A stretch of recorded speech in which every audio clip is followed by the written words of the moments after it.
জি, পটুয়াখালী জেলা ছাত্র দল। পটুয়াখালী থেকে আসছি, বরিশাল পটুয়াখালী জেলা। জি, ইনশাল্লাহ দেখতে পেয়েছি এবং অনেক খুশি আমরা। মানে সবাই কান্না করছি, মোটামুটি সবাই, মানে যারা ছিল সবাই কান্না করছে, এটা খুশির কান্না।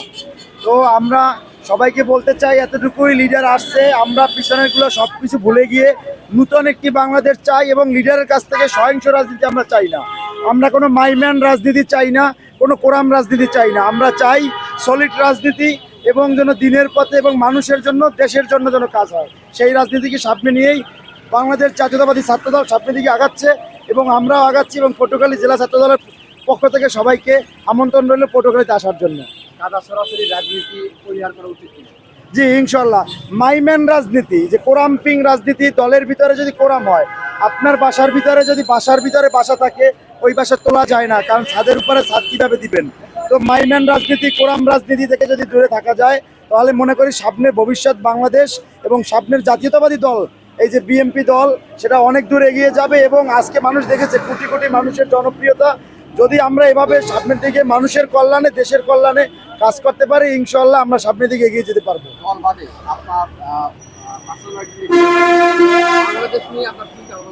জি, আমার বাংলাদেশ নিয়ে চিন্তাধারা, আমরা আসলে দল করি যে যেইভাবে যেটাই করি, আসলে দেশের জন্য করি। যে আমার পক্ষে সম্ভব না আমি দেশের জন্য একা এসে কিছু করতে, তো আমি এই দলকে ভালোবেসে, দলকে সামনে রেখে এই দেশের জন্য ভালো কিছু করতে চাই। এবং আমি মনে করি যে এই দেশকে যদি উন্নত করতে হয়, আগে দল মত নির্বিশেষে মানুষের সহিংস রাজনীতিতে, এক কথা আমরা যে রাজনীতিতে অভ্যস্ত, ওই রাজনীতিগুলো সবাইকে ত্যাগ করে দেশের জন্য এবং মানুষের জন্য, মানুষকে ভালোবেসে যদি কেউ কাজ করতে চায়, সেটাই রাজনীতি। রাজনীতি মানে এটা কোনো ব্যবসা প্রতিষ্ঠান না, রাজনীতি মানে কোরামপিং ক্ষমতার কিছুই না।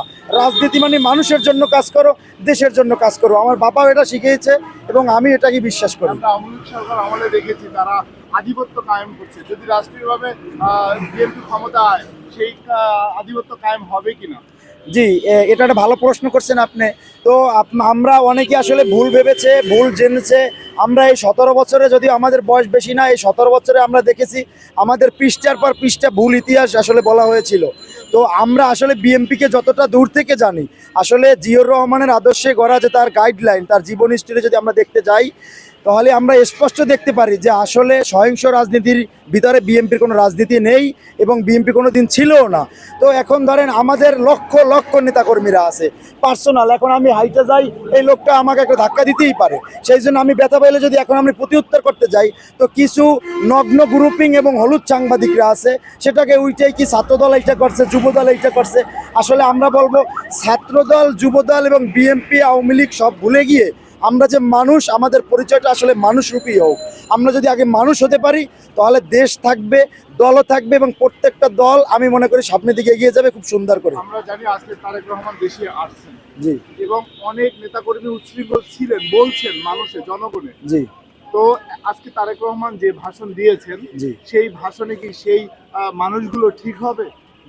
জি, এটা একটা ভালো কথা বলছেন। আসলে আপনার হয়তো মেসেজটা একটু কীরকমের আসলে আপনি মেসেজটা পেয়েছেন আমি জানি না। আমি এই মাথা থেকে স্টেজ পর্যন্ত যাওয়ার হয়তো সৌভাগ্য আমার হয়েছে। আমি দেখেছি তার ভিতরে আমাদের যত নেতাকর্মীরা ছিল, টুটা কোনো শব্দ হয় নাই। এখন লক্ষ লক্ষ মানুষ হাঁটা চলার ক্ষেত্রে হয়তো একজন ব্যথা পাইতে পারে, দু একটা কথা হইতে পারে, কিন্তু ওই রকমের কোনো বিশৃঙ্খলা, এবং আমি সবাইকে অনেক ধন্যবাদ দেবো যে কোটি কোটি মানুষের ভিতরে কোনো বিশৃঙ্খলা তৈরি হয় না। আপনি দেখবেন একটা বিয়ে বাড়ির অনুষ্ঠানে 300 লোকের যদি অ্যারেঞ্জমেন্ট করতে যান, তো দেখবেন প্লেট পাকা মারে, থাল মারে, চেয়ার মারে, কিন্তু লক্ষ লক্ষ মানুষের ভিতরে আসলে ওরকমের কোনো কিছুই নজরে বাজার মতো আমার আসে নাই। যদিও আমার মেসেজটাও ভুল হতে পারে, আপনার মেসেজটাও ভুল হতে পারে।